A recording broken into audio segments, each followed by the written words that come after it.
하늘에 계신 우리 아버지여, 이름이 거룩히 여김을 받으시오며 나라가 임하시오며 뜻이 하늘에서 이루어진 것 같이 땅에서도 이루어지이다.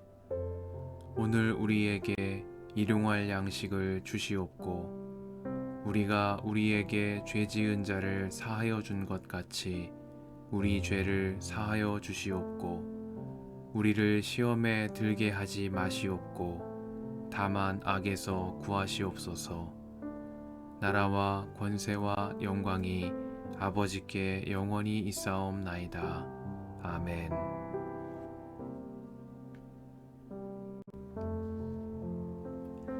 사람은 이와 같이 우리를 그리스도의 일꾼이요 하나님의 비밀을 맡은 관리인으로 보아야 합니다. 이런 경우에 관리인에게 요구하는 것은 신실성입니다. 내가 여러분에게서 심판을 받든지 세상 법정에서 심판을 받든지 나에게는 조금도 문제가 되지 않습니다. 그뿐만 아니라 나도 나 자신을 심판하지 않습니다. 나는 양심에 거리끼는 것이 없습니다. 그러나 이런 일로 내가 의롭게 된 것은 아닙니다. 나를 심판하시는 분은 주님이십니다. 그러므로 여러분은 주님께서 오실 때까지는 아무것도 미리 심판하지 마십시오. 주님께서는 어둠 속에 감추인 것들을 환히 나타내시며 마음속의 생각을 드러내실 것입니다. 그때 사람마다 하나님으로부터 칭찬을 받을 것입니다. 형제자매 여러분, 나는 여러분을 위하여 이 모든 일을 나와 아볼로에게 적용하여 설명하였습니다.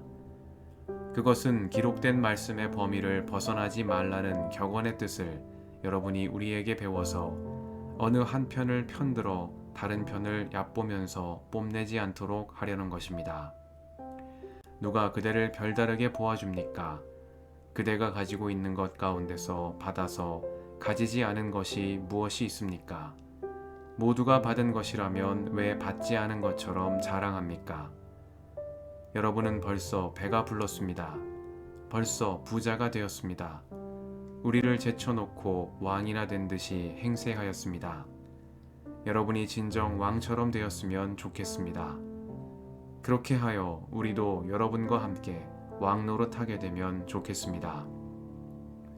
내가 생각하기에 하나님께서는 사도들인 우리를 마치 사형수처럼 세상에서 가장 보잘것없는 사람들로 내놓으셨습니다. 우리는 세계와 천사들과 사람들에게 구경거리가 된 것입니다. 우리는 그리스도 때문에 어리석은 사람이 되었지만 여러분은 그리스도 안에서 지혜 있는 사람이 되었습니다.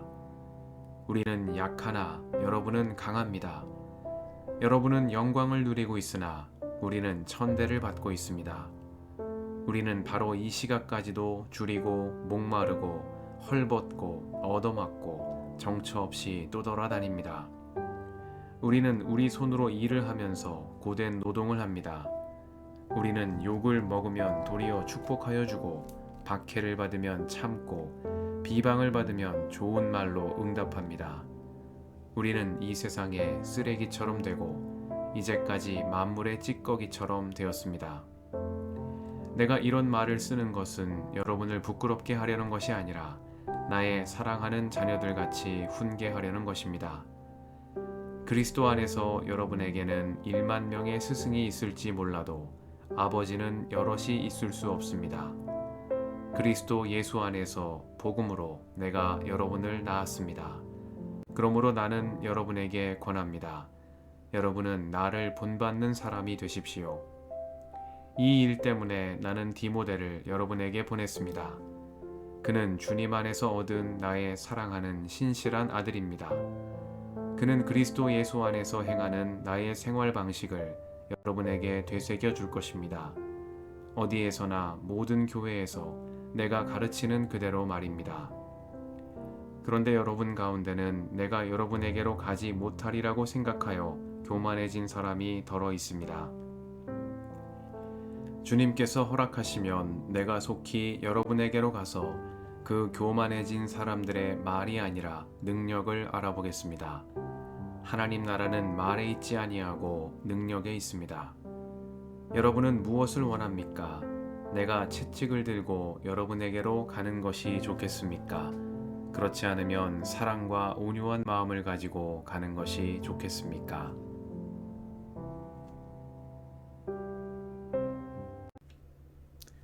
주님의 은총과 평화가 이 저녁에 여러분과 함께 하시길 빕니다.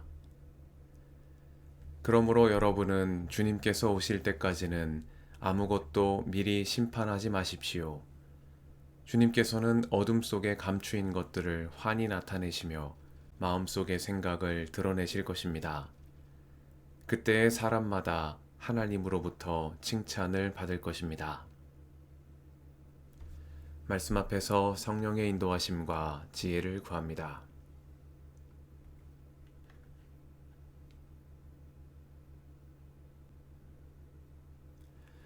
고린도전서 4장은 사도직에 대한 이해와 자신을 아버지로 칭하며 고린도 교회에 대한 권면을 이어나가는 사도 바울의 말씀을 전합니다.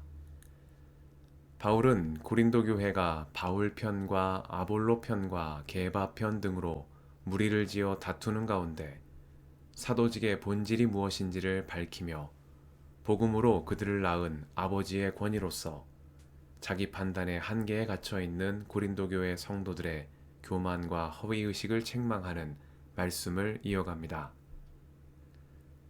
바울은 자신과 아볼로와 같은 사도들을 그리스도의 일꾼이요 하나님의 비밀을 맡은 관리인이라고 말하며 맡은 자들에게 구할 것은 충성이라고 말했습니다.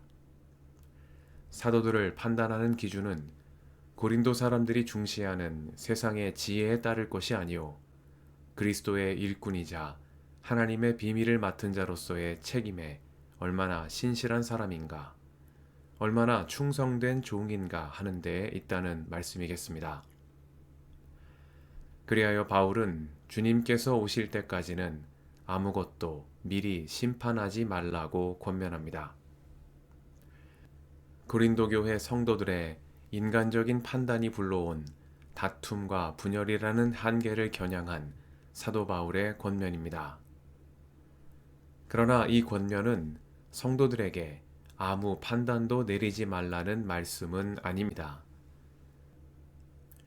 이 말씀은 고린도 교회가 바울과 다른 사역자들을 세속적인 기준에 따라 성급하게 평가하며 갈라지는 구체적인 상황을 염두에 둔 권면이라는 점이 고려되어야 합니다. 아무것도 미리 심판하지 말라는 바울의 말과 달리 그는 경우에 따라 공동체의 현명한 판단을 촉구하기도 했습니다.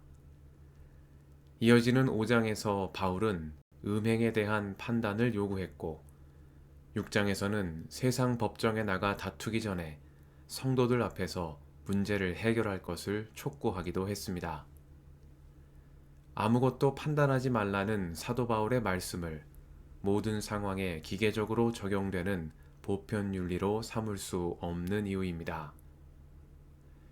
그러므로 아무것도 판단하지 말라는 바울의 이 권면은 개인과 공동체가 직면한 문제들에 대해 말씀에 비추어 현명한 판단을 내리되 최종적인 판단은 주님께서 어둠 속에 감추인 것들을 환히 나타내시며 마음속의 생각을 드러내실 때까지 최대한 유보하는 태도를 갖는 것이 바람직하다는 사도적 권면으로 이해할 수 있겠습니다.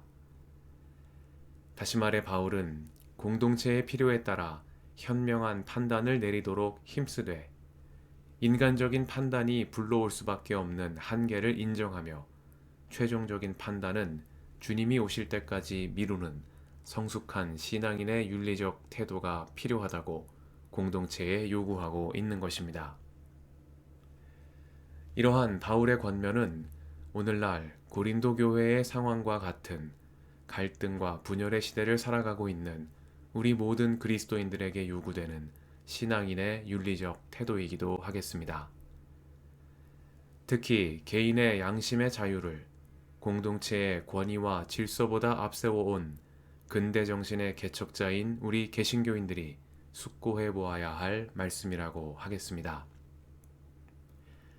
사도 바울은 고린도 교회 성도들이 왕이나 된 듯이 행세한다고 꼬집었습니다. 그리스도인들은 한 분이신 하나님 그리스도께서 왕이심을 고백하는 사람들임에도 스스로 왕좌에 올라 거침없이 다른 이를 판단하는 고린도 교회의 상황에 대한 책망입니다. 진실과 거짓이 뒤엉켜 있고 올바름과 그릇됨이 뒤섞여 있는 복잡한 현대사회 가운데에서도 신앙인은 하나님의 말씀에 비추어 올바른 판단을 내리기 위해 힘쓰는 사람들입니다. 그러나 동시에 우리는 주님께서 오실 때까지는 아무것도 미리 심판하지 않기로 믿음으로 결단한 사람들이기도 합니다. 어둠 속에 감추인 것들을 환히 나타내시며 마음속의 생각을 드러내실 분은 오직 하나님 뿐이시라는 것을 우리가 믿기 때문입니다. 이 저녁 사도 바울의 권면을 마음에 새기며 신실하되 현명하고 현명하되 겸손한 주님의 자녀로 살아가는 우리가 되게 해주시기를 간구드립니다. 함께 기도하시겠습니다.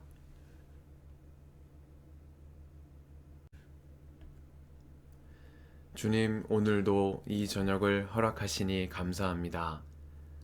어둠 속에 감추인 것들을 환히 나타내시며 마음속의 생각을 드러내시는 주님, 저희의 길보다 높고 저희의 생각보다 높으신 하나님의 뜻을 새기며 겸손한 믿음과 신실한 행실로 복음의 한 길로 나아가는 저희가 되게 하옵소서. 우리의 길과 진리와 생명이신 예수님의 이름으로 기도드립니다. 아멘.